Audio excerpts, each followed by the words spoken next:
3 томлы татар халык мәкалләре, 2 томлы татар теленең фразеологик сүзлеге, татар халык табышмаклары, балалар фольклоры китаплары, галим үзе халыктан җыеп алып туплаган Идегәй дастаны. Соны китсәң, тулы бер гыйльми институтның күп еллык хезмәтенә торырлык. Ә бит әле булар Нәкый Сәмбәтнең кайбер эшләре генә. Нәкый ага ул татар мәдәнияте, татар әдәбияты һәм сәнгате тормышында үзе бер бик зур фигура. Ул аны безнең сәнгатьтәге Микеланджелолар шикелле, энциклопедист галимнәр шикелле теге Франциянең башканы. Шундый зур кешеләр белән тиңдәп булыр. Ул татарда 100 елга бер туа торган гына кеше. Нәкый Сәмбәт, чын исеме Әхмәт Нәкый Закиров, 1900 елның 10 гыйнварында Башкортстанның Малаяз авылында мулла гаиләсендә туа. Башлангыч белемне авылларында әтисе ачкан мәдрәсәдә ала. Аннан укуын Уфада Хәсәния һәм Казанда Мөхәммәдия мәдрәсәсендә дәвам итә. Инде 10 яшеннән шигырьләр яза башлаган. Әлбәттә, малай сабакташларыннан аерылып тора. Аны иптәшләре шигырь чыгаручы дип йөртә. Тукай шәкерте һәм ул Тукайны бөтен гомере буе яклап, бер төрле сүзләргә бирмичә, Галимҗан Ибраһимовлар белән бәхәсләшеп, Тукайның бөеклеген исбат итеп яшәгән кеше. Шуннан соң ул Шәйхзадә Бабич белән мөнәсәбәте. Шәйхзадә Бабич аны шәкерт чагында шигырьләрен укып, аңа зур бәя бирә. Һәм аның киләчәген биектә, югарыда парлак урында дип файдалана. Мин дә кермәкче булам шул иҗат дөньясына. Гамеры, байрымнарын гизгән шигырь дөньясына. Аның шигырьләре җырлап тора. Аларда татар моңы сагышы, милләт тарихы дисәк тә ялгыш булмас. Нәкый Сәмбәтнең Уракчы кыз, Бормалы су, Син сазыңны уйнадың шигырьләренә язылган җырлар халыкныкы сыман кабул ителә.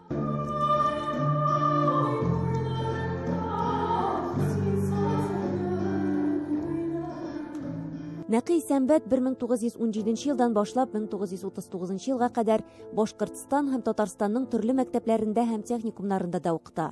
Ул Уфа халык мәгариф институтында белем ала, Харьков, Мәскәү университетларына керә. Анархист булып йөри ул, Толстовец, чөнки әйтә, фольклор белән генә кешенең аңын тәрбияләп була, кан түгел гражданнар сугышында. Чыгып китә Харьковка, ләкин Харьковта бер ел гына укый, украин телендә укый алмыйм дип чыгып китә Мәскәүгә. Коммунизм булмагач инде, аларны Токташ белән алмыйлар, кайтып китә яңадан Уфага. Һәм Уфада инде фольклор экспедицияләренең әгъзасы булып, фольклор җыя башлый. Фольклор белән Нәкый Сәмбәт 12 яшеннән үк кызыксына башлаган. Һәр ишеткән табышмакны, мәкальне шул чакта ук дәфтәренә теркәп барган. Һәр бер баланың да инде әллү-бәллү бишек кирбәтмәләре аша тәпи йөри башлагач та теле ачылуыннан башлап җырга, көйгә, ритмга омтылуы табигый. Мин дә күрәсең, бала чактан тәпи йөри башлагач та, шунсында әйтим, мин тәпи йөрергә бик соң башлаган. 5 яшьтә генә. Ярый, шулай да булсын. Күрәсең, мин дә һәр уен, һәр хәрәкәтемдә җырга, көйгә, ритмга омтылган. Шуңа күрә инде халык җыр, көй, фольклорын өйрәнүгә, шуның белән тәм табуга, шуның үзендә җырлауга, башкаруга, көйләүгә, биюгә шуңа омтылган. Ашка, урны башка күктәге фәрештәләрне ашамыйча Танылган Хуҗа Насретдин спектакле төрле театрларда бүген дә еш куела. Халык авыз иҗатын драматургиядә куллануның яхшы үрнәге ул. Нәкый Сәмбәт 30дан артык пьеса, драма, трагедия һәм комедияләр авторы. Фольклор мотивларына нигезләнеп Идегәй, Хуҗа Насретдин, Түләк, Җирән шишән һәм Кара чәч сылу, Кырлай егете пьесалары, Түләк белән Сусылу операсы либреттоларын яза. Мин үзем 10 яшьтә яза башлаган кеше. 11 яшьтә минем бер пьесам булды. Аннан соң Казанга килгәч, мин инде моны артындагы хөрмәтле кеше Атла Кариевның театрын килеп карый башлагач инде бөтенләй инде миңа шушы әйбер белән җенләнеп кызыгып киткән кеше. Нәкый абының әсәрләрен сәхнәгә кую артистлар өчен бер әйтик сынау. Ни өчен? Чөнки аның әсәрләрен уйнар өчен татар теленең мәгънәсен һәм сөйләү алымын аңларга кирәк. Аның менә шул әдәби даһилеге дә шуннан гыйбарәт, чөнки ул заманча бүгенге көндә бик актуаль. Портфелик яуын алсаң да, бүгенге көндә ул дөрестән дә Гогольның ревизорыннан ким түгел. Үзенең әсәрләрендә менә шул халык авыз иҗаты белән төреп, аны шуның белән бәйле рәвештә язып, мәгънәләр салып, шуңа халыкны яхшы беләдер, халык тормышын яхшы беләдер, халыкчан иде ул. Шуңа күрә бүгенге көндә әйтәм өчен безнең әле аның хәзинәләрен әле ачып бетереп өйрәнгән дәрәҗәдә түгел әле. Аның Мырау Батыр телевизион фильмын карап күпме буын бала үсте. Куян маҗаралары, Мыраужан агай хәйләсе, Бәрәзә песи Мыраужан Батыр маҗаралары кебек әсәрләр сабыйларга халкыбызның тел байлыгын ачып сала. Нәкый Сәмбәтнең иптәше минең апай. Мен 9 яшьтә торып калган кеше ятим бала булып, Нәкый Сәмбәт меня бу әткәй дә, әнкәй дә. Потому что он много полезных советов мне давал и направлял на правильном пути.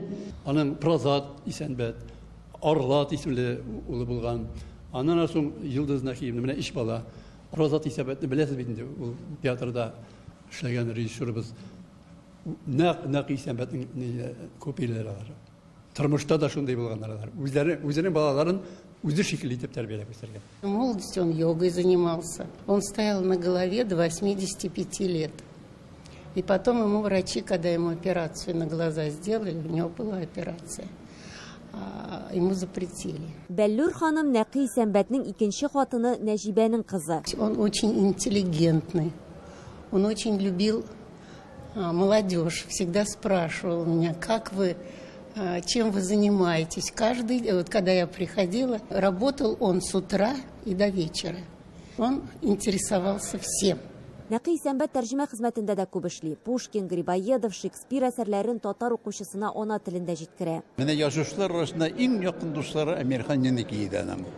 Фикердәше, дусты, юш кына Хәсән Сәрьяннарның йендә очрашкалы иде ул елларда. Безнең утырышта дип әйтгәндә тарих турында да сөйләшү булды, әдәбият турында да сөйләшү булды, халыкның киләчәге, татарның халкының киләчәге турында да сөйләшү булды. Нәкый Сәмбәткә үз вакытында күп михнәтләр күрергә туры килә. Аны 1920 еллар ахыры, 30 еллар башында уйлап чыгарылган җидегәнчеләр оешмасын булдыруда нахакка гаеплиләр. Аннан аклана, тик барыбер хезмәтеннән читләштерелә. Гаиләсен туендыру өчен Казанда Спартак фабрикасында эшли. 41 елда бит инде Мәскәүдә булырга тиеш була татар әдәбияты сәнгате көннәре. Шунда куерга безнең теге Тинчуриннар, Фәтхи Урнышлар, зур теге ниләребез, драматургларыбыз Мәскәүгә алып барып күрсәтә торган спектакльләр бөтенесе дә тегеләр авторлары төрмәләргә утыртылып беткәчтән әйберләр куелмый. Һәм Мәскәүгә алып барырга әйбер юк. Менә мәҗбүр булалар Исәнбәткә мөрәҗәгать итәргә. Әйдә син яз. Исәнбәтнең Хуҗа Насыр динен алып барырга. Шушы Идегәйне алып барырга. Идегәйне драма итеп язырга теге мәҗбүр сорарга мәҗбүр булалар. Идегәй дастаны җыелма текстын кем җыйган дип бу сорауларга инде бик зур тавышлар булды. 90 елларда Идегәй дастанын Кулгали ортыннан бастырга җыенганда. Әлбәттә, аның җыелмасы өстендә 2 шәхес эшләде. Дип билгеле инде, ул безнең Нәкый Сәмбәт берсе булса, икенчесе Нигъмәт Хәким. Һәм бер әйберне генә бу бәхәсләрдә аңлап бетермиләр безнең укучылар. Икесе дә алар бер вариант белән эшләгәннәр. Ул Сиддик бабай варианты. Шуның өчен икесенең дә җыелмасында кабатлана торган урыннар бар. Бер үк бабайдан Себердә язылган текст. Ләкин Исәнбәт 28 источник белән кулланып язган. Һәм әле андары 6 источник кушкан инде Идегәйнең татар вариантының икенче вариантын төзегәндә. Идегәй дастаны күп кенә төрки халыкларда бар. Шактый чыганаклар кулланып, нәкъ менә ул җыйганын, аны шигъри вариантка китерүен Нәкый Сәнбәткә бик күп исбатларга туры килә. Тик ул нык ихтыяр көче булган шәхес әсәреннән бер кайчан да баш тартмый. Автобиографик материаллар чыгардым. Йылдыз апаның судта чыгышын чыгардым. Кешегә менә бөтен Исәнбәт белән менә шундый сары тарихлар татарда яшәгән. Бөтенесен бастырып чыгардым мин Исәнбәт күзлегеннән. Үзенә 70 еллыгына әзерләгән булган ул китабын. Ләкин аны бастыртпаганнар. Ассаламу алейкум. Нәкый Сәнбәтне эзәрлекләүләр моның белән генә бетми әле. Татар халкын яклаганга милләтче дип гаеп тә тагалар. Дәүләткә каршы көрәшә диләр. Миркәй белән Айсылу әсәрендә мөселман кардәшләр дип язган бер җөмләсе өчен пан-исламизмда гаеплиләр. Бу җөмләне инде бастырылган китабыннан кисеп алалар. Үзе вафатыннан соң да Нәкый Сәнбәт исеме янында бәхәсләр чыгып тора. 19 елда Казан утлары журналында бер әшәке роман басылып чыкты Нәкый Сәнбәт турында. Шул романнан соң мин мәйтәм Нәкый аганы булай иттереп хурларга мысыл итәргә ярамый. Ул ең биек татарларыбызның безнең милләт өчен зур хезмәтләр куйган шәхесебез һәм аның турында аңа лаеклы әсәр иҗат итәргә кирәк. Нәкый Сәмбәтнең беренче хатыны Гөлсем көндәлек алып барган булган Рафис Кырбан шуның буенча роман яза. Тиздән Тинчурин театрында Идегәй дастаны куелачак. Көнләшүчеләр Нәкый Сәмбәтне күпме генә каралтырга тырышсалар да, аның әдәбиятта тоткан урыны бәхәссез. Татар халкының ислам дине һәм мәгърифәт саклап калган иде. Аннан соң шактыйлар зонасында Хамшакир бала ислам динен татар халкының ислам дине мәгърифәт һәм татар маңы саклап калган истәде. Мин дә белән тагын үземдә истәләр татар халкының ислам дине мәгърифәт татар маңы һәм татар шәхесләре саклап калган. Нәкый Сәмбәт фәндә дә, әдәбиятта, сәнгатьтә дә Исәнбәт мәктәбен булдырган шәхес. Шунысы мөһим, ул халкыбызга хезмәт итте һәм зур мирас калдырып китте. Эльвира Хөснетдинова, Татарлар, Казан.